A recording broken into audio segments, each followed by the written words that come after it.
আসসালামু আলাইকুম। The intelligence investor YouTube চ্যানেলে সবাইকে স্বাগতম। আজকে আপনাদের মূলত টেকনিক্যাল অ্যানালাইসিস ও ফান্ডামেন্টাল অ্যানালাইসিসের ডিফারেন্স নিয়ে ইন্টারন্যাশনাল দুইটা খুব বিখ্যাত কোম্পানির গল্প বলবো। তাহলে টেকনিক্যাল অ্যানালাইসিস ও ফান্ডামেন্টাল অ্যানালাইসিসের ডিফারেন্সটা আপনারা বুঝতে পারবেন। এখন যে কোম্পানিটা দেখা যাচ্ছে, এই যে দেখেন এখানে লেম্যান ব্রাদার্স লেখা আছে।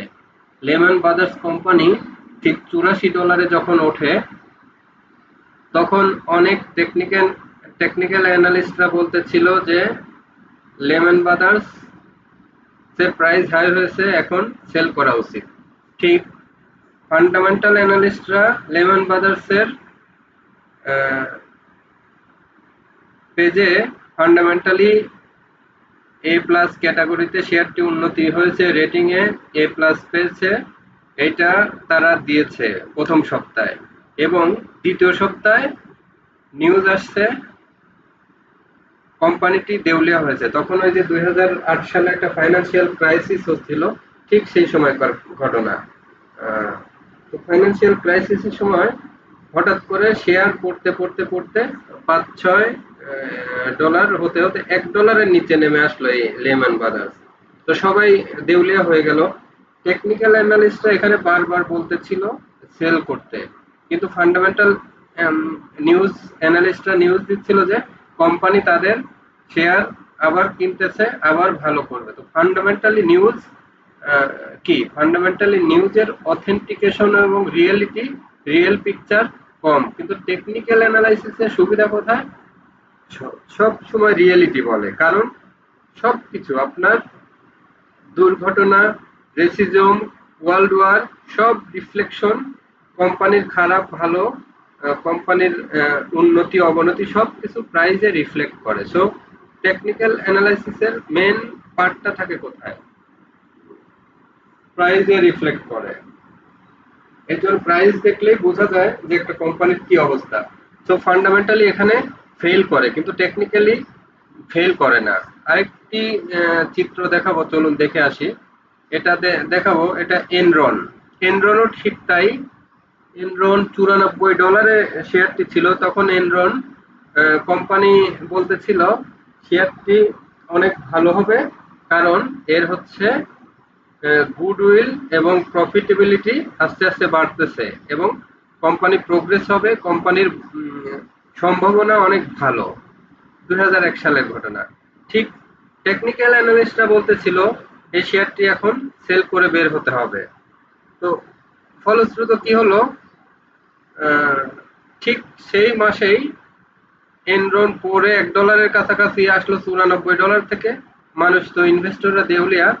আর টেকনিক্যাল অ্যানালিস্টরা যেখানে বারবার বলতেছিল শেয়ারটি থেকে বের হয়ে যেতে, ট্রেন্ড ডাউন, ফান্ডামেন্টাল অ্যানালিস্টরা এই যে মাঝ পথেও বলতেছিল যে শেয়ারটা আবার ঘুরে দাঁড়াবে, আবার নতুন কিছু প্ল্যান করতেছে, লোন করতেছে, অনেক স্টোরি তৈরি করতো। তো ফান্ডামেন্টালের স্টোরি অনেক সময় রিয়েলিটি মানে না, কিন্তু টেকনিক্যালে সবকিছু রিফ্লেক্ট করে। প্রাইস ফল করতেছে, এটা রিফ্লেক্ট করে। এজন্য ফান্ডামেন্টালের চেয়ে টেকনিক্যাল অ্যানালাইসিস বেটার, কিন্তু টেকনিক্যালের পাশাপাশি ফান্ডামেন্টাল মিলাইতে পারলে ভালো। সেক্ষেত্রে ফান্ডামেন্টালে যে কোম্পানিগুলো ভালো করে, গ্রোথ থাকে, রেভিনিউ ভালো, আর্নিং ভালো, এই জিনিসগুলো ফান্ডামেন্টালের সাথে টেকনিক্যালি মিলাইতে পারলে অনেক ভালো ম্যাচ করানো যায়। সো আমরা আজকে ফান্ডামেন্টাল এবং টেকনিক্যালি একটা ডিফারেন্স খুঁজে পেলাম। এবার চলুন চলে যাই, আজকে কিছু অ্যানালাইসিস দেখাবো। টেকনিক্যাল অ্যানালাইসিসের আজকের সপ্তম ক্লাসে market psychology, public participation, correlation, random walk theory, price action truth, fundamental versus technical analysis, trader mindset. এরপরের ক্লাসে দেখাবো ডাও থিওরি। আজকে চলুন ক্লাসটি সবাই পুরোপুরি দেখবেন, যে এক লাইন শিখতে পারলে এক লাইনই আপনাদের কাজে দিবে মার্কেটের সাথে। এখন শিখে রাখবেন, জিনিসগুলো মাথায় রাখবেন, নোট করে রাখবেন, পরে মার্কেটের সাথে বিষয়গুলো রিলেট করতে পারবেন। যখন রিলেট করতে পারবেন তখন কিন্তু আপনাদের নলেজগুলো অনেক ডিপ হবে। when market sharp losses public don't participate, মানে মার্কেটটা যখন অনেক পড়ে তখন পাবলিক কি করে, পাবলিক পায় ভয়, আহ, কারণ হচ্ছে যে previous loss, negative news, confidence কমে যাওয়া। এই কারণে যখন মার্কেট বড় ধরনের পতন ঘটে তখন সাধারণ মানুষ ভয় পেয়ে মার্কেটে আসে না। স্মার্ট মানি কি করে, সেখান থেকেই স্টক অ্যাকুমুলেশন শুরু করে, স্টক কেনা শুরু করে। তো সাধারণ পাবলিক ইনভেস্টর এবং স্মার্ট মানি ভিতরে ডিফারেন্সটা আপনাদের ডিফাইন করে দিলাম। পাবলিক কোথায় বাই করে, মার্কেট যখন নিচ থেকে উঠতে শুরু করে ঠিক পাবলিক ধীরে ধীরে বাই শুরু করে। মার্কেট যখন বুলিশ হয়, পাবলিকের কনফিডেন্স আরো বাড়ে, তখন পাবলিক পার্টিসিপেট করে। এরপরে কনফিডেন্স ফিরে আসে, কিন্তু তখন কি ঘটে, তখনই শুরু হয় উল্টো চিত্র। ওয়াইডলি বুলিশ যখন হয়, পাবলিক ইন্টারেস্ট আরো বেশি ইনক্রিজ হয়, তখন সবাই মার্কেট নিয়ে কথা বলে, নতুন ইনভেস্টর আসে, হোমো তৈরি হয়, ওভার বাইং শুরু হয়। এই সময় স্মার্ট মানি কি করে, আস্তে আস্তে সেল শুরু করে। এই যে স্মার্ট মানির এন্ট্রি আর সেলের ভিতরে আর পাবলিকের সেল বাইয়ের ভিতরে ডিফারেন্স খুঁজে পেলেন, আপনাদের এই জায়গাগুলো থেকে বের হয়ে আসতে হবে। যখন মার্কেটে সবাই নেগেটিভ কথা বলতেছে তখন আপনি সাহস করে শেয়ার কেনা শুরু করবেন। যখন মার্কেট নিয়ে মানুষ সবাই পজিটিভ কথা বলতেছে তখন আপনি আস্তে আস্তে সেল করে প্রফিট নিয়ে ফেলবেন। কোরিলেশন কনসেপ্ট, কোরিলেশন কনসেপ্ট কি, এই দেখেন কানাডিয়ান ডলার যখন বাড়ে তখন ক্রুড অয়েলের দাম বাড়লে কানাডিয়ান ডলারে ইফেক্ট পড়ে। কারণ হচ্ছে কানাডিয়ান কোম্পানি বড় অয়েল এক্সপোর্টার কানাডা। তো অয়েল প্রাইস বাড়লে কানাডিয়ান ডলার অনেক শক্তিশালী হয়। অস্ট্রেলিয়ান ডলারের ক্ষেত্রে কি কোরিলেশন, অস্ট্রেলিয়ার ডলারের সাথে মেটাল, কপার, কমোডিটি প্রাইসদের সাথে একটা কোরিলেশন আছে, কারণ অস্ট্রেলিয়া রিসোর্স রিচ কান্ট্রি। আরেকটা কোরিলেশন কি, যখন এমপ্লয়মেন্ট বাড়ে তখন গোল্ডের দাম বাড়ে, যখন গোল্ডের দাম বাড়ে তখন আনএমপ্লয়মেন্ট কমে।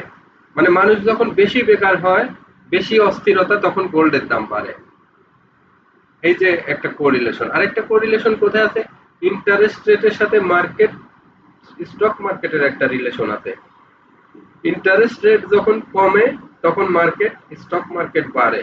ইন্টারেস্ট রেট যখন বাড়ে স্টক মার্কেট তখন কমে। তাহলে চারটা কোরিলেশন দেখাই দিলাম।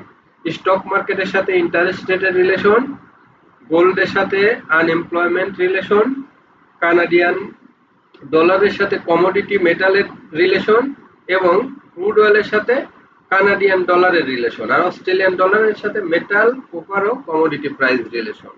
কোরিলেশন গুলো বুঝাই দিলাম। তাহলে যখন আনএমপ্লয়মেন্ট বাড়বে, অস্থিরতা বাড়বে, তখন গোল্ড কিনে রাখতে হবে। ঠিক আছে। যখন ইন্টারেস্ট রেট কমবে তখন মার্কেটে নজর দিতে হবে। ইন্টারেস্ট রেট কিন্তু গত ইয়ারে কমেছিল, এখনো যদি এটা গ্র্যাজুয়ালি ঠিক থাকে তাহলে কিন্তু মার্কেট কি হবে, মার্কেট বাড়বে।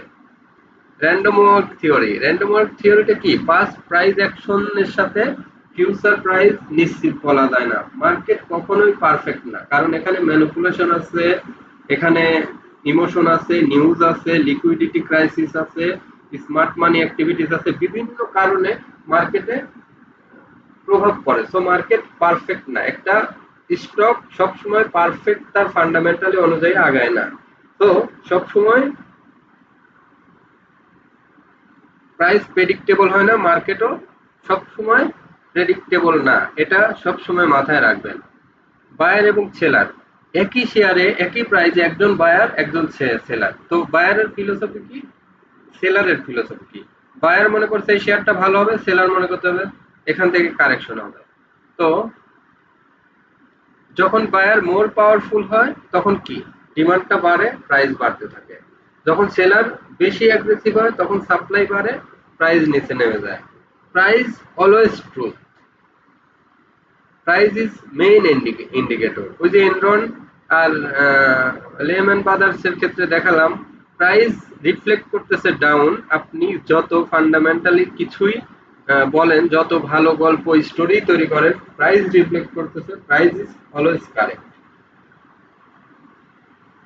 কারণ সব নিউজ, ইমোশন, ফান্ডামেন্টাল ডাটা শেষ পর্যন্ত প্রাইজে রিফ্লেক্ট করে। বুঝতে পেরেছেন? একটা ভালো খবরও প্রাইজে রিফ্লেক্ট করে, খারাপ খবরও রিফ্লেক্ট করে। মানুষের ইমোশন, ফান্ডামেন্টাল ডাটা, গেমলিং সবকিছু প্রাইজে রিফ্লেক্ট করে। তো পার্ট 6 এ কি আছে? Technical analysis versus fundamental. এটা কিন্তু প্রথমেই দেখায় আসলাম।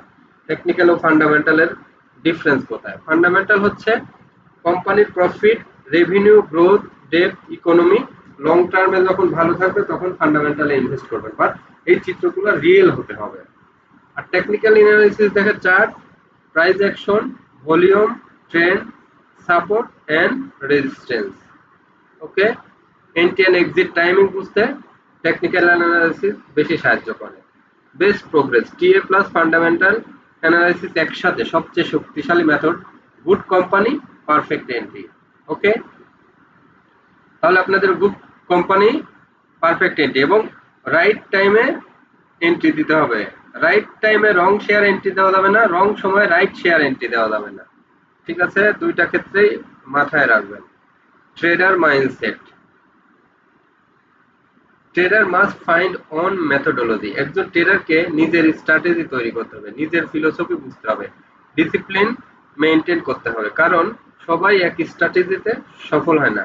আমি যে স্টোরি, যে গল্প, যে টেকনিক্যাল অ্যানালাইসিস আপনাদের শোনাবো, সেখানে আপনি সফল হবেন না কিন্তু, কারণ আমি আমি আপনি না, আপনি আমি না। সো আপনার একটা ফিলোসফি, আপনার একটা স্ট্র্যাটেজি, আপনার এন্ট্রি, আপনার এক্সিট, আপনার সবকিছু বুঝতে হবে।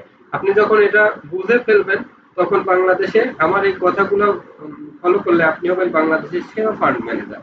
আমরা সে পথেই আপনাদের তৈরি করার জন্য চেষ্টা করতেছি। আপনারা বাংলাদেশের একসময় সেরা এডুকেটেড এবং ধীর স্থির ইনভেস্টর হন এবং সেরা ফান্ড ম্যানেজার আপনাদের মধ্যেই একজন উঠে আসুক। কি টেকওয়েজ? মার্কেট ফিলোসফি বুঝতে হবে, স্মার্ট মানি ফলো করতে হবে, প্রাইস সবকিছু রিফ্লেক্ট করে এটা মাথায় রাখবেন। টেকনিক্যাল ও ফান্ডামেন্টাল অ্যানালাইসিসের কম্বিনেশন বেস্ট, ইমোশন কন্ট্রোল, নিজের ট্রেডিং সিস্টেম তৈরি করতে হবে। এই কটা জিনিস আপনারা মেনটেন করবেন। আপনাদের আজকে হোমওয়ার্ক দিয়ে দিলাম। Bull market, bear market difference লিখুন। Crude oil versus cat correlation explain রাখুন। প্রাইস ইজ ট্রুথ বলতে কি বোঝায়? টিএ এবং ফান্ডামেন্টাল অ্যানালাইসিসের ডিফারেন্স লিখুন।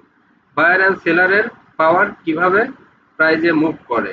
এই জিনিসগুলো আমার কমেন্টসে লিখে আপনারা উত্তর দিবেন। আপনাদের হোমওয়ার্ক থাকলো বুল মার্কেট ভার্সেস বিয়ার মার্কেট ডিফারেন্স লিখুন। ক্রুড অয়েল এবং ক্যাট কোরিলেশন এক্সপ্লেইন লিখুন। প্রাইস ইজ ট্রুথ বলতে কি বোঝায়? টিএ এবং এফ এর ডিফারেন্স লিখুন। বায়ার ও সেলারের পাওয়ার কিভাবে প্রাইজে মুভ করে। এই কয়টি জিনিস আমার কমেন্টে আপনারা লিখবেন যারা নিয়মিত আমার ভিডিও দেখেন। আজকে এ পর্যন্তই, সবাই ভালো থাকবেন। আল্লাহ হাফেজ। তো আপনাদের এর আগে আরো কয়টি দেখাবো, চলুন দেখে আসি। ট্রেন্ড লাইনের কিছু পিকচার দেখাবো।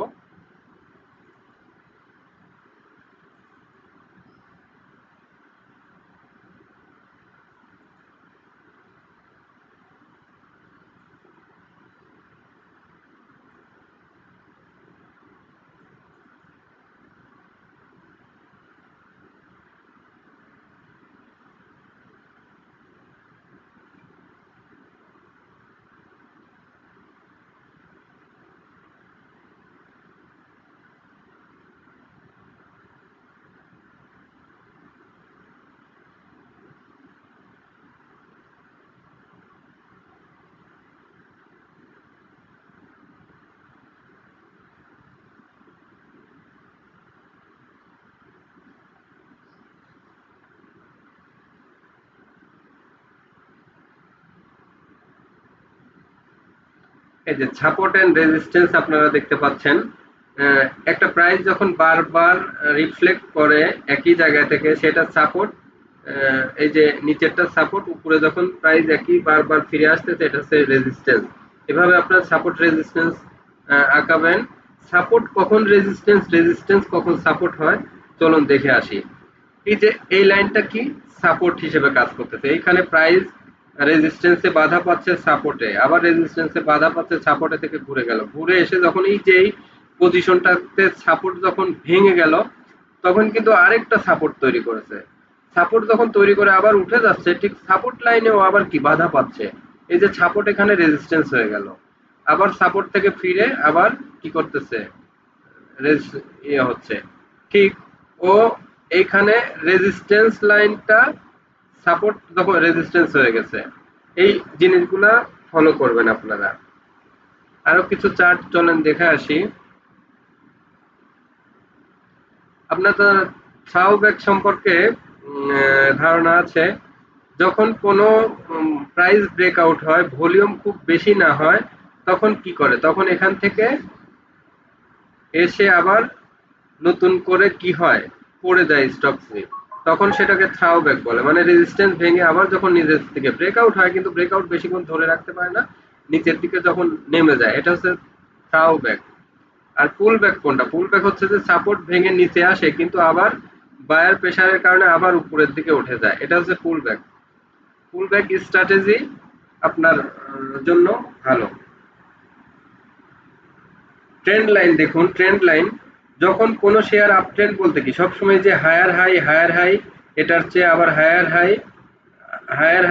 হাই, লো কখনো লোয়ার লো তৈরি করবে না, হায়ার লো এটার উপরে থাকবে, হায়ার লো এই লোটাও থাকবে এটার উপরে, আগেরটার উপরে, এভাবে ট্রেন্ড লাইন আপ ট্রেন্ড। ঠিক ডাউন ট্রেন্ডে কি হয় দেখেন, সব সময় লোয়ার লো তৈরি করে আর হায়ার কি করে, লোয়ার হাই তৈরি করে। লোয়ার লো এই যে বারবার তৈরি হচ্ছে লোয়ার লো, আর এখানে গিয়ে লোয়ার হাই, আগেরটার থেকে দেখেন লোয়ার হাই, হাইটা বাড়তেছে না। ঠিক এইটা ডাউন ট্রেন্ড, এবং আপ ট্রেন্ড এবং ডাউন ট্রেন্ডের দুইটা ডিফারেন্স চিত্র দেখলেন, এগুলো মাথায় রাখবেন, higher high, lower low, lower high, higher লো।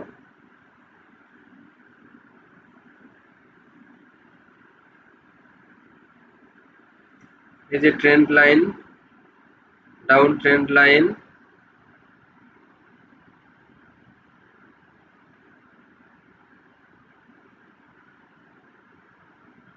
আজকে এ পর্যন্তই থাক, পরের ক্লাসে আপনাদের মেনলি বেশি করে ডিপ ধারণা দেখাবো একটা জিনিস। আজকে আর একটা জিনিস দেখাবো আপনাদের, এই যে গ্যাপ, গ্যাপ হচ্ছে মার্কেট পড়ার সময় ইস্টার্ন লুপের ক্ষেত্রে যেটা বলেছি দেখেন, এই গ্যাপ যখন তৈরি হবে ঠিক মার্কেট বাড়ার সময় আবার এই গ্যাপটা আবার ফিল আপ করবে। ইস্টার্ন লুপে এরকম একটা 1200-700-800 টাকার গ্যাপ আছে, এই গ্যাপটা ইস্টার্ন লুপে কিন্তু পূরণ করবে। তো আজকে এ পর্যন্তই থাকলো, সবাই ভালো থাকবেন, আল্লাহ হাফেজ।